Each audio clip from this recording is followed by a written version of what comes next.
하나님께서 오늘 우리에게도 특별한 은혜를 주실 줄로 믿습니다. 우리 한 목소리로 함께 기도하겠습니다. 하나님 아버지 감사합니다. 이 시간 주님께서 우리에게 주시는 특별한 은혜, 그것을 기대하고 사모합니다. 때를 따라 나를 돕는 은혜를 하나님께서 베푸셨는데 이 시간도 하나님께서 그러한 은혜를 나에게 꼭 필요한 하나님의 말씀을 주실 줄로 믿습니다. 나에게 말씀하옵소서. 제가 따르며 순종하며 주님께서 주시는 기쁨으로 내 마음을 채워가겠습니다. 오늘 이 예배 시간이 주님을 만나며 주님 때문에 행복하고 주님 때문에 만족하는 이 시간 되어주시도록 역사하여 주시옵소서. 감사하며 살아계신 예수님 이름으로 기도하옵나이다. 아멘, 아멘, 아멘. 여러분 혹시 예수님께서 사람들에게 잡혀가시던 날 밤에 예수님을 3번이나 부인했던 제자의 이름 기억하시나요? 예, 잘 아시네요. 베드로입니다.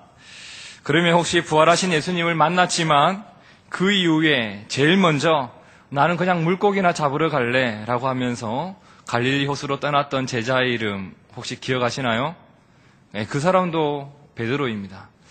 이것만 보면 이 베드로 형님이 상당히 골 때리는 분입니다. 예수님의 수제자였는데 예수님을 부인하지를 않나, 쉽게 떠나가지를 않나. 그런 베드로에게 주님이 찾아가서 묻습니다. 요한의 아들 시몬아, 네가 나를 사랑하는 것이 맞니? 라고 물어봅니다. 이 질문 후에 예수님께서 베드로의 마음이 참 무거워질 만한 말씀을 하시는데요. 이런 말씀이었습니다. 내가 진실로 진실로 내게 이르노니 젊어서는 네가 띠띠고 너가 원하는 곳으로 다녔거니와 늙어서는 어떻게 된다고요? 내 팔을 벌리리니 남이 너에게 띠띠우고 원치 아니하는 곳으로 너를 데려가리라 라고 하십니다. 그리고 성경은 이것을 베드로가 어떻게 죽을지 예수님께서 미리 말씀하여 주신 것이라고 성경은 말하고 있어요. 주님은 이 말씀 후에 베드로야 너는 나를 따라오라 라고 말씀하는데 바로 그때입니다. 바로 그때 베드로가 주님께 한 가지 질문을 던집니다.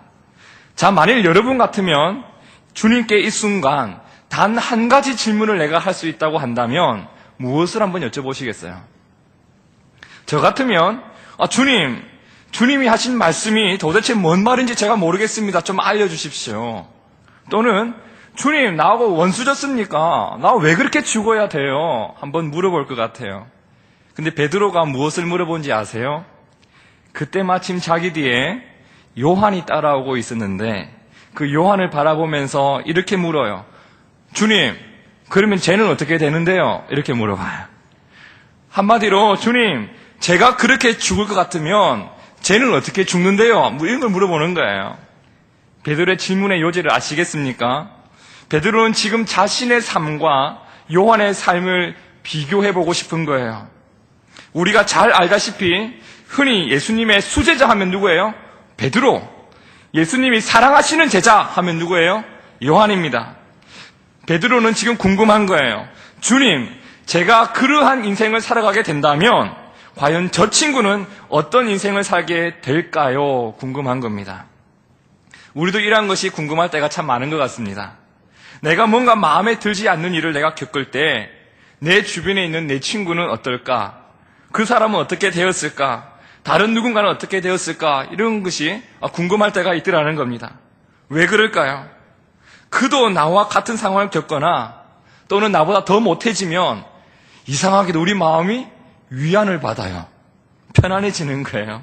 그도 그렇게 되었는데 뭐 있잖아요. 그죠?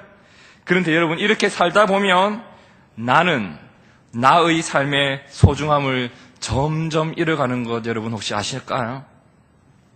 주님께서 나에게만 주신 나만의 인생이라는 귀한 선물을 보면서 그 인생 가운데 동행하시는 주님을 기대하기보다 나와 경쟁하는 이의 인생을 나와 비교해보면서 저 친구가 더 좋아 보이네, 이거는 내가 더 좋아 보이네, 그런 것을 보면서 내 마음이 위로를 얻는다면 여러분 과연 나만의 인생을 살아갈 수 있을까요? 하나님께서 왜 나에게는 이러한 삶을 주시고 왜 저 친구에는 저렇게 행복한 삶을 주실까? 남의 떡이 커 보인다는 것은 비단 떡에만 적용되는 것이 아니라 우리의 인생에도 적용되는 것 같습니다. 근데 여러분, 실제로 다른 누군가가 나보다 못한 인생을 살았다고 해서, 그걸 내가 알았다고 해서 내 삶이 더 풍요로워지던가요? 내 삶이 갑자기 좋아지던가요? 내가 더 감사하게 되고 내가 더 만족하게 되던가요? 아닙니다. 어린 반푼어치도 없는 소리입니다. 우리가 우리의 삶을 감사와 만족 가운데 살기 위해서 필요한 한 가지는 남과 나를 비교하는 것이 아니라 하나님께서 나에게만 허락하신 삶을 우리가 잘 지켜내야 되는 겁니다. 곧 하나님께서 나에게만 주신, 오직 나에게만 주신, 이 세상 그 누구보다 살아보지 못한, 오직 나에게만 주신 그 인생을 하나님의 귀한 선물임을 내가 믿고 다른 사람에게 허락하신 삶과 비교하지 않을 때에 우리는 정말 감사하고 만족할 수 있는 겁니다. 주님께서 베드로의 질문에 뭐라고 대답한지 아십니까? 베드로야, 만일 내가 이 땅에 다시 올 때까지 그를 놔둔다고 하더라도 너가 그것과 무슨 상관이니? 라고 대답해요. 그리고 너는 나를 따라와라. 이렇게 말씀하세요. 성도 여러분, 나에게 내가 기대하지 않았던 삶이 펼쳐지고 내가 원치 않는 삶이 펼쳐진다고 해서 그것 때문에 원망하는 것이 우리가 할 수 있는 전부일까요? 아니요. 그것이 나를 가장 잘 아시고 나를 지으신 그분이 나를 이끄시는 길이라면 그것이 나에게 최선의 길임을 믿는 믿음이 우리에게 필요합니다. 굳이 나와 다른 누군가를 비교할 필요가 없습니다. 그리고 가능하면 사람들에게 위로받고자 내가 겪는 아픔을 이야기할 필요도 없는 것 같아요. 베드로가 주님의 말씀을 듣고 다른 제자들에게 난 미쳐버리겠다. 내가 원하지 않는 곳에 가서 두 팔 벌리고 죽는데 주님이 나한테 도대체 왜 이런지 모르겠다. 부담스러워 죽겠다고 이러지 않았거든요. 오히려 베드로는 주님께서 너는 나를 따르라 라는 그 말을 이제는 들어요. 그리고 확신합니다. 예, 주님? 따라오라고 하셨어요? 주님을 따라오라고 하셨어요? 주님, 그러면 주님이 저보다 먼저 앞서 행하시는 거겠네요. 저와 함께 하시는 거죠, 주님. 제가 두 팔 벌릴 때 그 자리에 주님 함께 하신 것이고 제가 그렇게 죽음을 맞이할 때 주님이 눈물 흘려주시는 거죠. 알겠습니다, 주님. 제가 주님 뒤를 바짝 쫓아가겠습니다. 원하지 않는 곳에 가는 것, 두 팔 벌리고 죽는 것 여전히 부담스러운 일입니다. 그러나 그곳에 주님이 앞서 가신다는 그 말을 듣고 그 말을 베드로는 믿습니다. 그리고 실제 그 삶을 향해 이제 한 걸음 한 걸음 나아가는 겁니다. 여러분, 그 인생은 다른 누가 살아줄 수 있는 인생이 아니에요. 요한이 살아낼 수 있는 인생이 아니에요. 오직 베드로이기 때문에 그 인생을 담당하며 주께 영광 돌릴 수 있는 겁니다. 그렇지 않습니까, 여러분? 우리의 인생은 하나님께서 주신 선물입니다. 다른 누군가와 비교하면서 다른 누군가를 부러워할 필요가 없는 거예요. 하나님께서 나에게 이러한 선물을 주셨으니 그것 때문에 감사할 수 있어야 되는 겁니다. 나는 나에게만 주신, 오직 나만이 살 수 있는 인생길을 그분과 함께 동행하면서 나의 인생을 그분과 함께 가장 나답게 살아가는 것이 나에게, 그리고 주님 보시기에도 가장 아름다운 모습인 것입니다. 언젠가 예수님께서 달란트 비유를 하신 적이 있습니다. 그 비유를 보면 달란트를 몇 개씩 받죠? 한 명은 5개, 한 명은 2개, 한 명은 1개를 받습니다. 근데 그렇게 주님께서 달란트 주신 이유를 보니까 각각 그 재능대로 하나에게는 5개, 하나에게는 2개, 한 명에게는 1개를 주셨다고 성경은 말하고 있습니다. 여러분, 주님은 알고 계신 거예요. 2달란트 받은 자에게 5개를 줘도 그는 감당이 안 돼요. 5개 받은 자에게 1개를 주면 그 사람은 그가 감당할 수 있는 일도 안 하게 되는 겁니다. 주님은 그 재능대로, 그가 감당할 수 있는 능력대로 그들이 할 수 있는 만큼 주시는 거예요. 그런데 말이에요, 우리의 눈으로 보면 어때요? 5개 받은 사람은 더 많은 일을 하고 엄청 대단한 일을 하는 것 같아요. 그래서 사람들이 그를 어떻게 봐요? 우러러 보는 거예요. 우러러 봐요. 반면에 1개 받은 사람은 어때요? 좀 모자란 것 같아요. 그래서 그 사람도, 다른 사람들도 자기 자신을 바라보면서 어떻게 해요? 약간 우습게 보는 경향이 있어요. 그렇다면 우리 인간의 눈이 아니라 주님의 눈으로 보기에는 어떨까요? 주님의 눈으로 보기에는 그 받은 것만 가지고 자신의 재능에 맞게 주님께 순종하는 사람이면 모든 사람이 피차 일반인 거예요. 하나님께서 사람을 각기 다른 모습으로 창조해 놓으신 것이 하나님의 손길이잖아요. 모든 이에게 다른 재능을 주셨는데 그들에게 합당한 삶을 허락해 주셨는데 더 많은 것을 이룬다고, 더 많은 돈을 번다고 그 사람이 더 크게 쓰임받는 것일까요? 아니요. 절대 그런 것이 아닙니다. 주님의 기준으로 보기에는 너는 나를 따르라, 너는 나를 따르라 하신 그 말씀 앞에 순종하면서 오늘 하루 나에게 주신 재능대로 살아가는 그 사람이 주님 보시기에는 가장 아름다운 인생이라는 겁니다. 모든 자들이 서로 비교할 필요가 없는 거예요. 그들에게 허락하신 분량만큼 그들이 살아야 될 삶을 사는 것이 우리가 이 땅에서 행복하게 살아가는 길인 줄 저는 믿습니다. 여러분, 이것을 믿으셔야 하는 거예요. 하나님께서는 오직 나에게만 허락하신 삶이 있는 겁니다. 나만의 삶이 있는 겁니다. 다른 사람과 굳이 비교하면 못한 것도 있고 모자란 것도 있습니다. 그리고 그것이 채워지면 더 멋지게 살 수 있을 것 같고 주님을 위해서 더 많은 일을 할 수 있을 것 같지만, 그런데 그게 아니지 않습니까? 주님은 나에게 그것이 없어야 될 이유가 있기 때문에 주시지 않은 것뿐입니다. 심지어 아픔조차도 그것이 내게 있어야 될 이유가 있기 때문에 주신 거라는 겁니다. 주신 이도 여호와시요 취하신 이도 여호와이신 겁니다. 내가 어떤 모습으로 있든지 나의 삶은 그 누구도 살아보지 못한, 지금까지 그 누구보다 겪어보지 못한 나에게만 허락된 하나님의 선물입니다. 그 삶을 우리가 주님을 따르며 살아갈 때 하나님께서 나를 그분의 역사의 통로로 사용하실 줄로 믿습니다. 오늘 우리가 함께 읽은 말씀에 보면 여호수아서, 즉 여호수아가 활동했던 시대의 이야기가 기록된 책인데요. 여호수아 아시죠? 이분이 우리가 생각했던 것보다 꽤 유명한 분입니다. 근데 이렇게 유명한 분도, 하나님을 위해서 큰 일을 하신 분도 두려움으로 가득 찬, 인생 가운데 두려움이 가득했던 때가 있었습니다. 성도 여러분, 여호수아의 인생 가운데에서 가장 두려웠던 때가 언제였을 것 같으세요? 가나안 땅 정탐꾼 12명 중에 한 명으로 뽑혔던 그때였을까요? 가나안 땅에 살고 있는 강한 사람들을 보았을 때였을까요? 광야에서 너 40년 동안 뺑뺑이 돌아야 돼, 이 무서운 형벌을 받았을 때 두려웠을까요? 아니에요. 여호수아는 이 모든 때에 하나님만을 신뢰했습니다. 당신께서 주신 것이라면 달게 받겠습니다. 오히려 그런 마음이 있었던 게 여호수아입니다. 환경을 탓하는 사람들에게 오히려 호되게 꾸짖으며 이 더러운 인간들아, 너희 지금 무슨 짓이냐? 너희 하나님 여호와를 신뢰하라고 외쳤던 것이 여호수아의 강한 믿음이었습니다. 그렇다면 이토록 하나님을 신뢰하는 여호수아가 하나님을 위해서 큰 일을 이루었던 여호수아를 두려워하게 만들었던 것은 무엇이었을까요?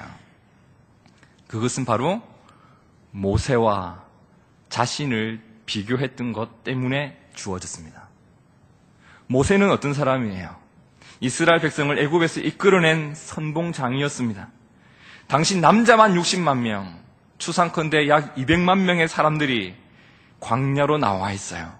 그리고 그들을 인도했던 것이 모세입니다. 여러분, 이게 보통 일이 아닙니다. 아직까지 광야 사막 한복판에 있습니다. 그리고 늘 불평하는 200만 명이 우글우글대고 있어요. 앞으로 그들이 살아가야 될 땅을 점령해야 됩니다. 많은 일들이 아직 남아있어요. 그런데 거기서 모세와 여호수아가 터치한 거예요. 리더십이 교체된 거예요. 여호수아의 마음속에 있었던 두려움의 이유 느껴지시나요, 여러분? 내가 과연 모세처럼 사람들의 인정을 받을 수 있을까? 내가 모세처럼 잘 해낼 수 있을까? 내가 모세처럼 일들을 잘 이끌어내고 가나안 땅 전쟁을 무사히 치러낼 수 있을까? 어떻게 내가 모세처럼 하지? 모세처럼 사람들의 리더로서 인정받는 것, 그들을 잘 이끄는 것, 여호수아의 고민인 거예요. 그렇다면 이렇게 모세와 자신을 비교하면서 두려움에 빠져버린 그 여호수아, 하나님께서 그에게 주신 말씀은 무엇일까요? 제가 소망하기는 이 말씀이 오늘 저와 여러분 한 분 한 분에게 주시는 하나님의 말씀임을 믿고, 이제는 가장 소중한 나의 인생, 남과 비교하지 않고 하나님께서 주신 선물임을 내가 받아들이고 그 인생을 두려움 없이 살아갈 수 있는 저와 여러분 되길 주의 이름으로 축복합니다.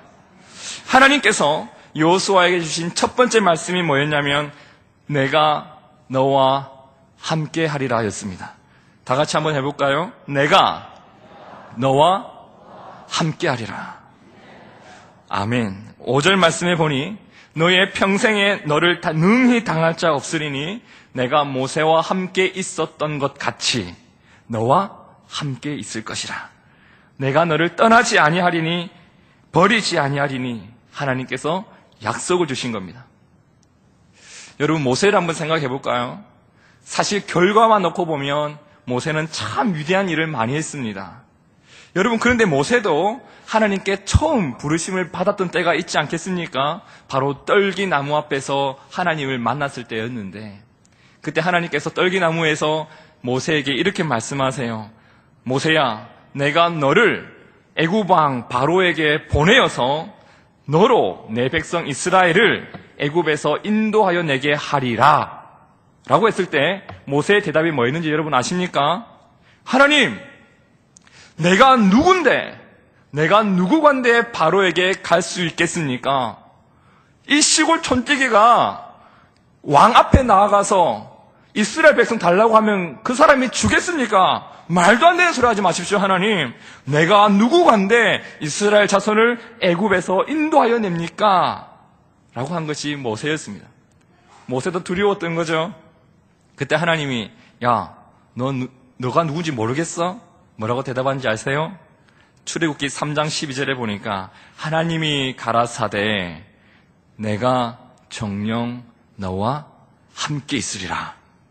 모세야, 너가 누구냐면 너는 전능한 내가 함께하는 자라. 하나님이 말씀해 주신 거예요.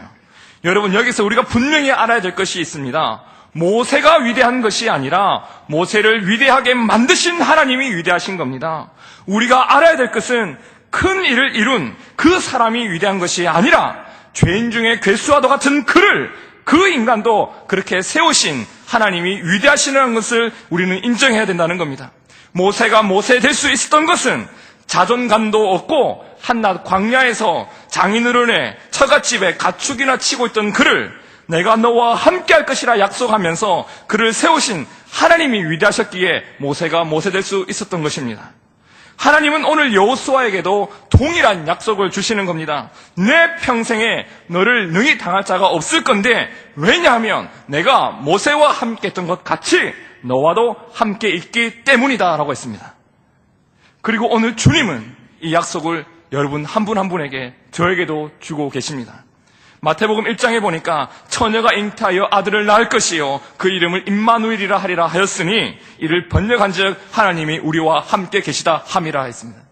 주님이 여러분 곁에 오신 이유가 십자가 지신 이유가 하나님이 나와 함께 하심을 보여주기 위해서입니다. 예수님께서도 이렇게 약속하셨습니다. 마태복음 28장에 보니까 볼지어다 내가 세상 끝날까지 너희와 항상 함께 할 것이라. 이 약속 때문에 여호수아가 두려움을 한낱 이겨내기 시작합니다. 이 약속 때문에 오늘 나의 삶을 두려움 없이 살아가는 저와 여러분 되시기를 바랍니다. 나는 주님이 함께 하시는 자다라는 정체성이 우리 가운데 있기를 축복합니다. 하나님께서 여호수아에게 주신 두 번째 말씀은 너에게는 너의 사명이 따로 있다라는 것이었습니다. 함께 해볼까요? 너에겐 너의 사명이 따로 있다. 6절에 보니까 이렇게 말합니다. 마음을 강하게 하라, 담대히 하라. 너는 이 백성으로 내가 그 조상에게 맹세하여 주리라 한 땅을 얻게 하리라 했습니다.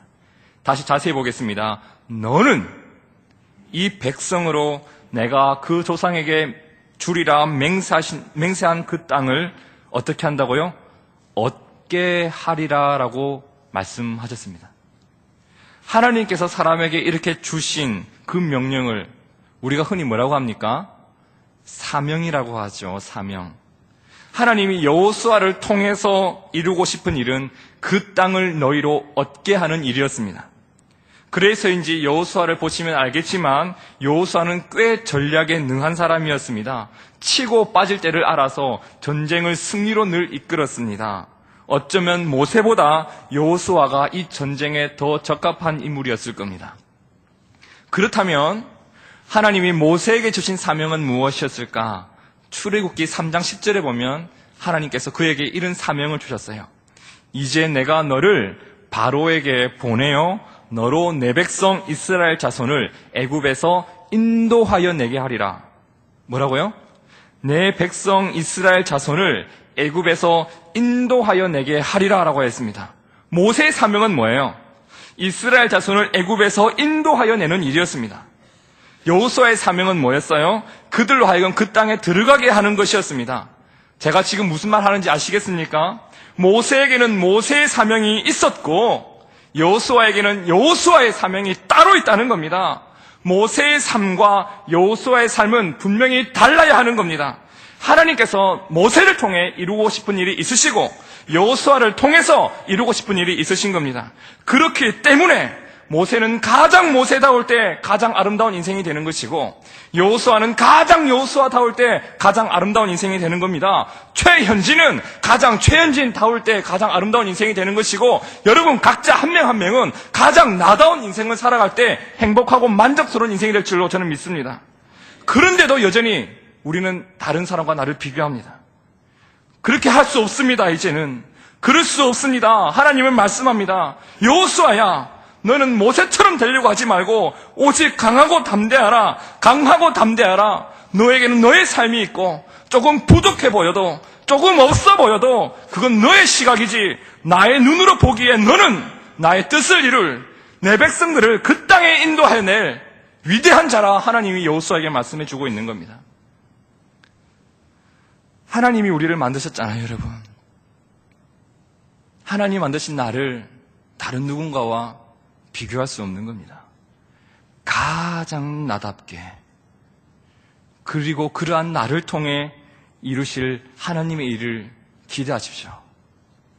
하나님은 두려움에 빠진 여호수아를 찾아오셔서 첫째로 내가 너와 함께 하리라 라는 약속을 주셨고 둘째로 너에게는 너의 사명이 따로 있다라고 말씀해 주십니다. 그리고 마지막으로 막막한 인생 가운데 말씀의 빗줄기를 붙들라라고 말씀합니다. 같이 해볼까요? 막막한 인생 가운데 말씀의 빗줄기를 붙들라. 여러분 실제로 그래요. 하나님께서 내가 너와 함께하리라 약속을 주셨는데요. 내가 너를 통해 이룰 너만의 사명이 있다고 말씀해 주셨는데요. 이제 눈을 돌려서 현실로 돌아가면 실제 내가 살아야 될 삶이 있는 그 현장에 돌아가면 막막한 거예요. 주일이 지난 후에 나의 일상이 다시 시작되면 그토록 찬양했던 하나님의 은혜, 내 가슴에 차고 넘쳤던 사명, 이런 말보다 먹고 사는 일, 집에서 애 보는 일, 공부하는 일, 이런 것들이 우리에게 더 가슴 깊이 와닿아 있잖아요. 그리고 그렇게 살아가다 보면 하나님과 도무지 상관이 없는 삶을 살아가게 되고 때로는 그렇게 살아가는 나를 보면서 스스로 안타깝게 여기고 도대체 어떻게 살아가야 될까 고민할 때도 있는 겁니다. 여러분 여호수아도 하나님께서 그를 찾아오셔서 이렇게 말씀해 주실 때 얼마나 큰 위로를 받았겠습니까? 힘을 얻었겠습니까? 근데 이제 눈을 돌리니까 툭 하면 하나님을 거역하는 자 200만 명이 우글우글거리고 있는데 그리고 저들을 데리고 해야 할 일이 얼마나 많은데 막막한 겁니다. 그러한 여호수아에게 하나님이 바로 그때마다 믿고 의지해야 할 삶의 빗줄기가 무엇인지 다시 말씀해 주는데 8절에 보니까 뭐라고 합니까? 이 율법책을 내 입에서 떠나게 말게 하며 주야로 그것을 묵상하여 그 가운데 기록된 대로 다 지켜 행하여라. 그리하면 내 길이 평탄하게 될 것이라. 네가 형통하리라. 문제 많은 인생 가운데 문제를 보고 문제를 묵상하고 있다고 해서 여러분 뭐가 바뀌는 거 경험해 보셨나요? 하지만 하나님의 말씀을 묵상하는 자는, 하나님의 말씀을 주야로 묵상하는 자는 하늘의 길이 열릴 줄로 믿습니다. 하나님은 막막한 인생 가운데 평탄한 길과 형통한 길을 열어주셨습니다. 하나님께서 여호수아에게 주신 그 유일한 대안, 막막한 인생 가운데 마치 길이 없는 것처럼 보이는 그 인생길 가운데 길을 낼 수 있는 유일한 대안이 뭐냐면 하나님의 말씀을 묵상하는 일을 놓치지 않는 것이 유일한 대안이라고 말씀해 주셨습니다. 하나님의 말씀을 오로지 묵상하는 것 외에는 다른 길을 주신 적이 없습니다. 9절에 보니까 하나님 계속해서 이렇게 말씀해요. 바로 이 말씀이 내가 너에게 명한 것이 아니냐. 다른 사람들이 말하는 그런 소문들에 기웃기웃 거리지 말고, 세상의 유행에 기웃기웃 거리지 말고, 내 길이 평탄하게 되기 위해서, 형통하게 되기 위해서 너는 오직 나의 말씀에만 귀를 기울이라. 내가 너에게 명한 것이 아니냐 하나님 말씀합니다. 많은 분들이 이런 질문 던지세요. 목사님, 이런 때는 도대체 어떻게 하는 것이 하나님의 뜻일까요? 어떤 길을 가야 내가 평탄하고 형통할까요? 근데 그런 질문을 던지시는 분에게 전 다시 물어봐요. 그렇다면 큐티는 하십니까? 그것을 궁금해하기 전에 혹시 다른 방법으로 주의 말씀을 어떻게 묵상하고 계신지요? 저한테 묻지 말고 하나님께로부터 들으셔야 될 것 아닙니까? 여러분, 인생이 막막한 것은, 내 마음이 공허한 것은, 내 믿음이 흐릿해져 가는 것은 다 그만한 이유가 있는 것 아닐까요? 그래서 하나님은 여호수아에게 말씀하는 거예요.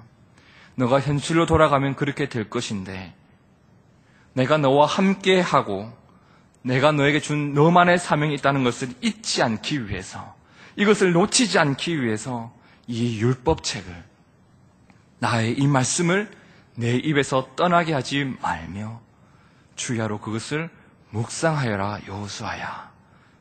그리하면 너 형통할 거야 약속해 주신 겁니다.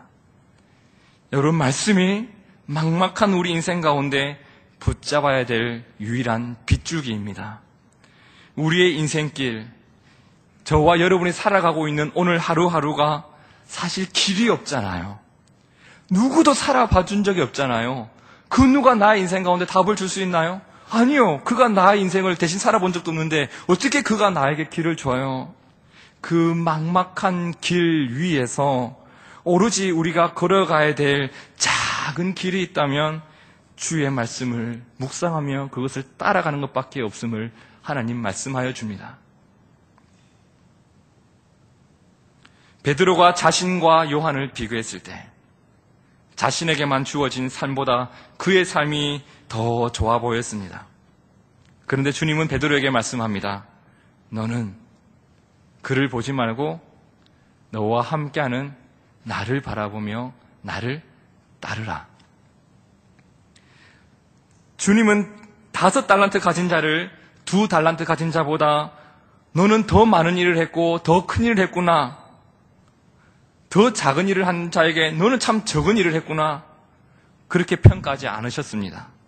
주님의 눈에는 그들이 오직 그들의 재능대로, 그들의 받은 달란트대로 순종했던 그들이 피차 일반처럼 보였고 동일한 칭찬을 해주셨습니다. 모세와 비교하면 마음이 가까워지는 여호수아입니다. 하지만 하나님은 그렇지 않다고 말씀합니다. 여호수아야, 모세와 내가 함께했던 것 같이 너와 함께하리라. 너는 너만이 해낼 수 있는 사명, 곧 이 백성이 가나안 땅을 차지하게 하는 일을 이룰 자라. 이 일을 위해 너는 나의 율법책, 곧 나의 말씀을 떠나지 말고 그것을 주야로 묵상하라. 오늘 이 말씀이 저와 여러분 앞에 놓여져 있습니다. 여러분, 도전합니다.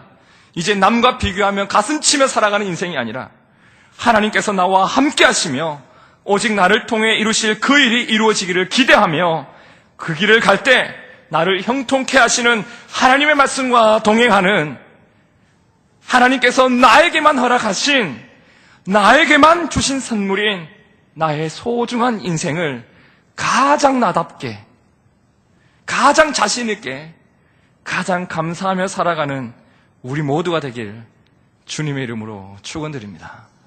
함께 기도하겠습니다. 이 시간 함께 기도할 때 하나님께서 나에게만 주신 귀한 인생, 내가 그것을 바라보며 내 마음에 들지 않는다고 해서 남과 비교하며 쓰러질 때가 있었습니다. 하지만 이제 깨닫습니다. 그것이 나에게만 주신 하나님의 선물이었음을 깨닫습니다. 하나님, 내가 평생 하나님 앞에 이 삶을 놓고 감사하며 살아가고 기뻐하며 살아갈 수 있는 그 믿음이 오늘 우리 가운데 있게 하여 주시옵소서. 성령님 함께 하여 주시옵소서. 한 목소리로 기도하겠습니다. 살아계신 하나님 감사합니다. 오늘 이 아침에도 우리 가운데 말씀해 주셔서 나의 인생이 하나님의 선물이며 하나님께서 나를 통해 이루시고자 하는 일이 분명히 있음을 믿게 하시니 감사합니다. 그동안 내가 남과 비교하며 살았던 나의 잘못을 용서하여 주시옵소서. 내가 원망하였던 나의 삶을 용서하여 주시옵소서. 하나님께서 나에게 복 주신 그 삶, 하나님이 나와 함께 하시는 그 삶, 내가 누리며 감사하며 평생 살아갈 수 있는 그 삶이 오늘 우리 가운데 펼쳐지게 하여 주시옵소서. 하나님, 감사가 회복되게 하시옵소서. 은혜가 회복되게 하시옵소서. 하나님과 동행하는 그 마음이 우리 가운데 회복되게 하여 주시옵소서. 주님 때문에 만족하고 주님 때문에 감사하며 주님 때문에 가슴 뜨거운 삶을 우리 모두가 살아갈 수 있도록 주님 역사해 주시옵소서.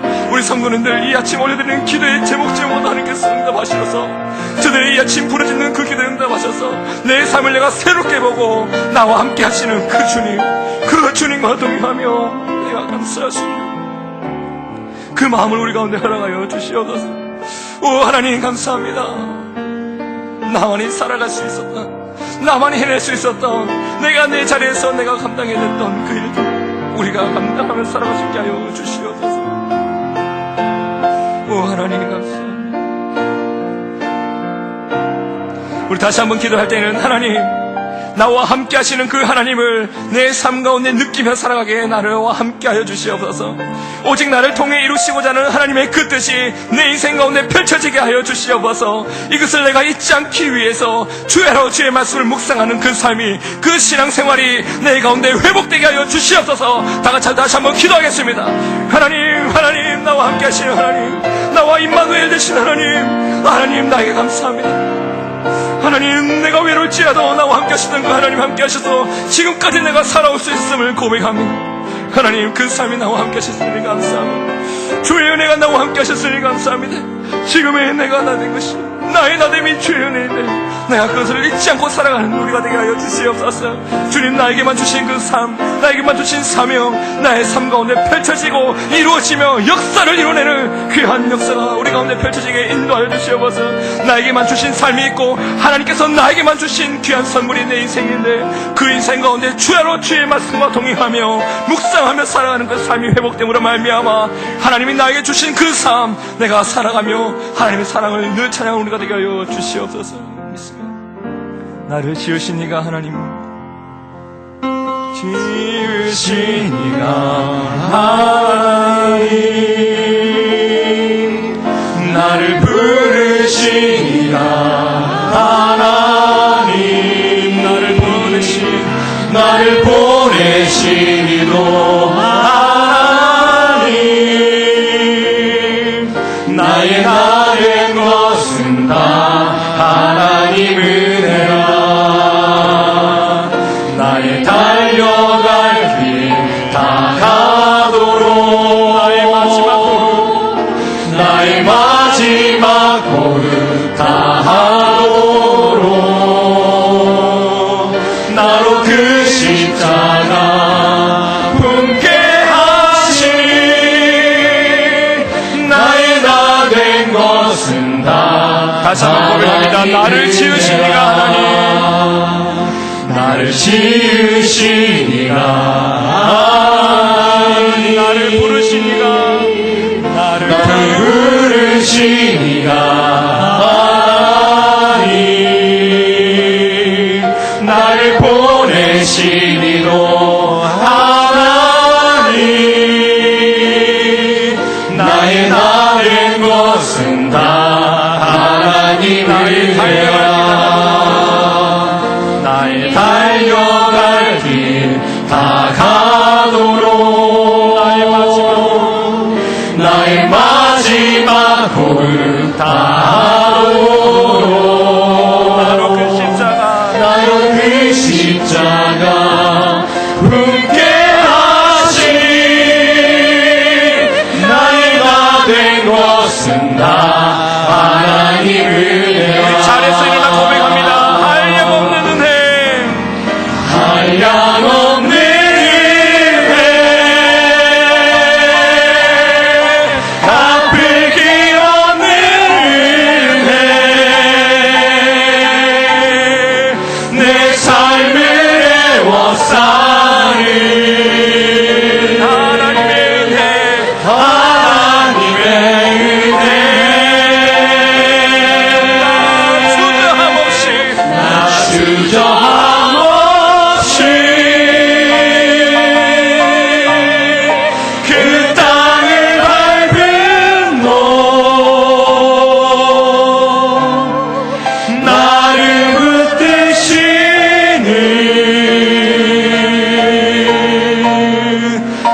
한량없는 은혜, 갚을 길 없는 은혜,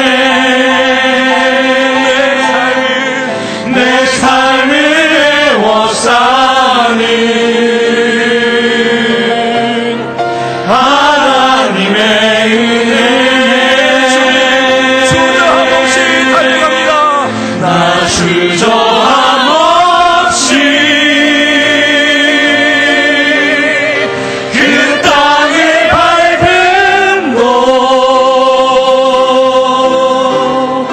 나를 붙드시는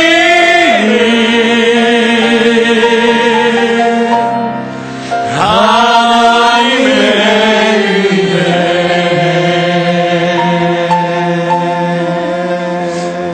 하나님 감사합니다. 나를 지으셔서 이 땅에 주님과 동행하며 살아가는 귀한 인생을 선물로 주시니 감사합니다. 이 땅을 살아가는 동안 나와 함께 하시는 그 주님 잊지 않고 살아가며 나에게 주신 그 사명 잊지 않고 살아가며 이를 위하여 주야로 주의 말씀 묵상하기를 힘쓰는 우리의 삶을 주께 올려드리기를 원합니다. 하나님 함께하사 여호수아에게 주셨던 담대함이, 베드로에게 주셨던 담대함이, 바울에게 주셨던 담대함이 오늘 우리에게도 있게 하여 주시옵소서. 하늘 앞에 정성을 다해 드린 예물을 하나님께서 받으시고 쓰여질 곳에 쓰여지게 하시며 저 예물 통하여 영원히 살아나는 귀한 일 우리 가운데 펼쳐지게 하여 주시옵소서. 이제는 우리 주 예수 그리스도의 크신 은혜와 지극히 크신 하나님의 사랑하심과 지금도 우리와 함께 하시며 동행하시는 성령님의 은혜가 오늘 이 순간 하느님 앞에 결단하며 예배드렸고 이 자리에 나오지 못했지만 곳곳에서 주님을 묵상하고 있는 그들에게 이제부터 영원토록 함께 하시기를 간절히 축원하옵나이다. 아멘.